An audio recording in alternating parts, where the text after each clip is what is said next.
Liverpool have a new star player, and he appears to be a combination of Sergio Busquets and Patrick Vieira. Midfielder Ryan Gravenberch has put in several stunning performances for the Reds and is credited with their dominance this season. He is the key to how Liverpool start their attacks from deep. However, when Liverpool signed Gravenberch, he wasn't this good and seemed to be rejected by Bayern Munich. So, how has he managed to turn it around? How has he become the most important player in the Liverpool team? And how good can he become? Ryan Gravenberch has also been compared to Johan Cruyff with his use of a beautiful piece of skill that he has inherited from the Dutch legend.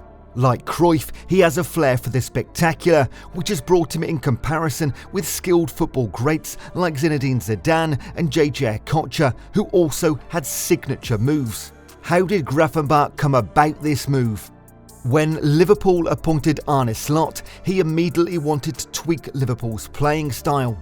Already the Reds were looking at signing holding midfielder Martin Zubimendi, a key player for Real Sociedad due to his style of play. Spain also took the midfielder to the Euros because of how he plays. Zubimendi is not the most physically impressive athlete, he doesn't have the pace to cover large areas. However, Slot didn't mind these limitations, and he's right. Jorginho isn't a superb athlete and was an impactful holding midfielder for Chelsea. Zubimendi relies on his technique to impose himself on a football match. He's comfortable in possession and can receive the ball in the tightest areas on the pitch. He's good in the first phase of the attack, and in the defensive phase of the game, he relies on his intelligence to occupy spaces where he can shut down the attack from opponents. He ended the 23-24 season being among the 86th percentile of players for interceptions. He won 61% of his aerial duels, which is more than the Premier League players like Declan Rice. He also won 52% of his ground duels and made 5.8 recoveries per 90 minutes, also surpassing Declan Rice in this regard. Unfortunately, Martin Zubimendi, who was open to a move to the Reds, stayed at Real Sociedad. Liverpool therefore had to look inward for a solution, and Slot had to begin to experiment with his players. Liverpool decided they were not just going to sign anyone for this role. Slot is a creative manager and has always excelled in transferring ideas to his players and also helping them discover aspects of their games they didn't know they had. Due to the Euros and the Copa America, Slot didn't have access to his full squad, so he began his experiments with those that were available. For his first pre-season game, it was Wataru Endo, who he used as the holding midfielder. Then it was Dominik Szoboszlai. And so, it wasn't until the third pre-season match against Manchester United that he tried Ryan Gravenberch, and he didn't have a spectacular performance. At least not on the level that he's having now, so what changed? Gravenberch isn't a holding midfielder, but a box-to-box midfielder hailed for his dribbling and picking out passes in the final third. He was even used as a number 10 at times when he was with Ajax. Although at Ajax, he played mostly in midfield and had 17% of his playing times as a holding midfielder. He's shown abilities of being press resistant, and this made Ten Hag rely on him in some matches to help Ajax retain possession. And whilst it was playing for Ajax, that's when he created the signature move. After leaving Ajax for Bayern Munich for around €18.5 million, Bayern didn't see him in the holding midfielder role. Thomas Tuchel, his manager at the time, said, "He's a box-to-box midfielder for me, an attacking player. The main problem for him is that we don't really have a number 8 in our 4-2-3-1 system, and we're spoilt for choice up front with really experienced players." Before we move on to the next part of the video, I'd like to ask you a small favour.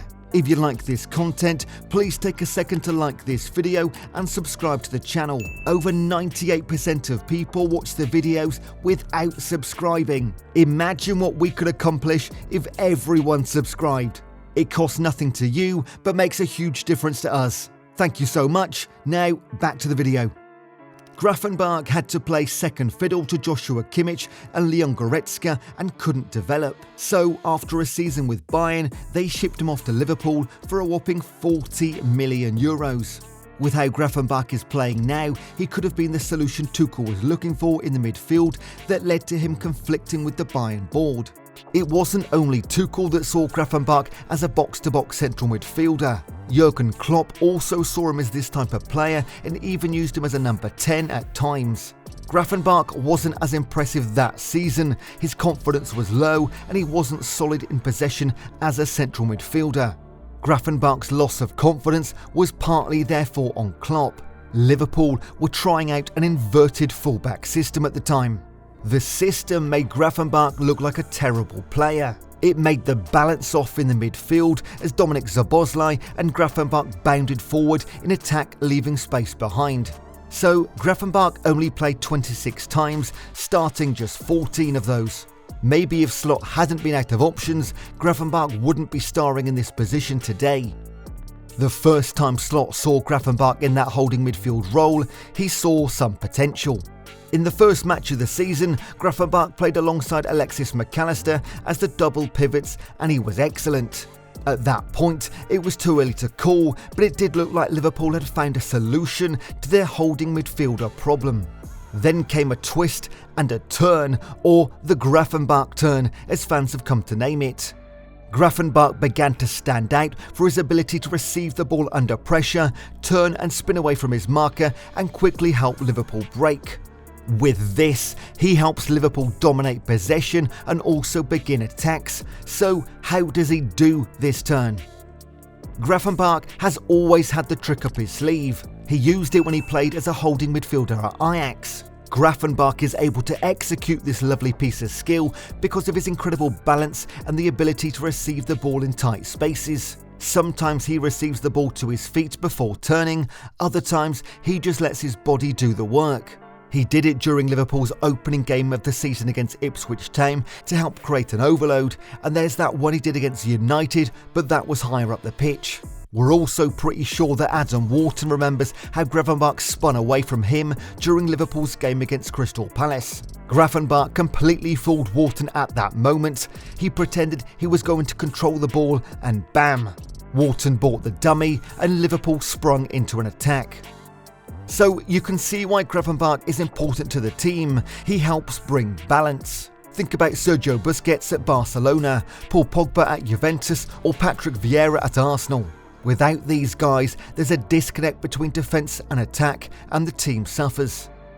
Grafenbach helps Liverpool to be dynamic and unpredictable. Look at it this way, when Liverpool played Atalanta last season, they didn't have any answer to the Italians' man-to-man pressing. On the other hand, when they played Bologna and Chelsea this season, Liverpool didn't have problems dealing with man-to-man pressing, and it's all because of Ryan Grafenbach.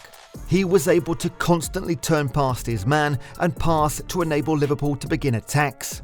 He has over 89% of his passes successfully completed and makes around 14 successful progressive passes per 90 minutes. He's in the 95th percentile for progressive carries. So Liverpool can't believe their luck with this guy.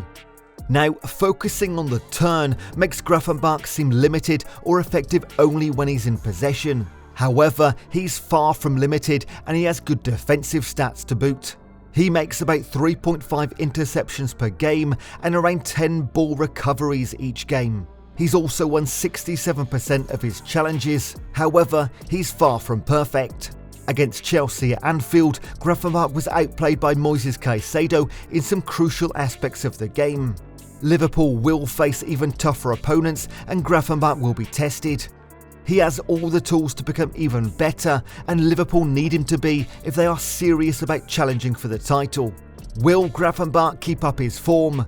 Let us know what you think in the comments. And before you go, don't forget to like this video and subscribe to this channel for more football stories.